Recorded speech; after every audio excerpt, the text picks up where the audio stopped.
C'est une nouvelle page qui s'ouvre pour la formation au métier du bâtiment. Jeudi 9 janvier, élus, représentants de la profession et partenaires se sont réunis à Chaumont pour un geste hautement symbolique, la pose de la première pierre du futur CFA BTP. Un projet qui ne sort pas de terre par hasard.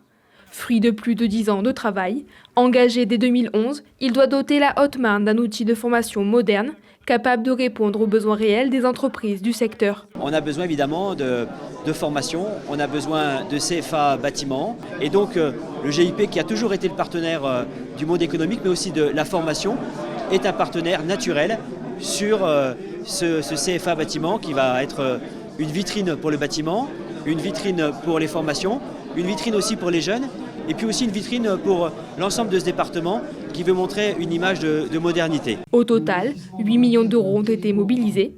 La région Grand Est finance la moitié, le GIP 30% et les 2 millions restants sont cofinancés par BTP CFA Grand Est et 3CA BTP. Et donc là, on a une pensée pour l'apprentissage, la filière de l'apprentissage, l'artisanat, mais aussi la Haute-Marne qui a besoin d'outils structurants à disposition de ses habitants et notamment de ces jeunes et de ces futurs apprentis. Les travaux de démolition ont commencé en même temps que la pose de la première pierre. Tous les lots ont été attribués à des entreprises haut-marnaises qui vont intervenir physiquement sur le chantier dès cette semaine. La livraison est prévue pour février 2027. La profession a besoin d'un outil de formation pour former les jeunes d'aujourd'hui, les futurs professionnels de demain et former ses salariés. Je crois que c'est ça le sens de ce qu'on fait ici.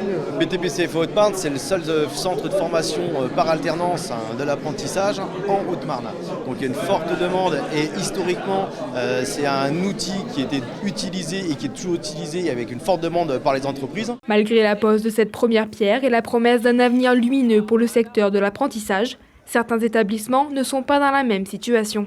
À quelques kilomètres, la section technicien constructeur bois du lycée Charles de Gaulle est quant à elle menacée de fermeture. Élèves, élus et professeurs se mobilisent pour sauver leur filière.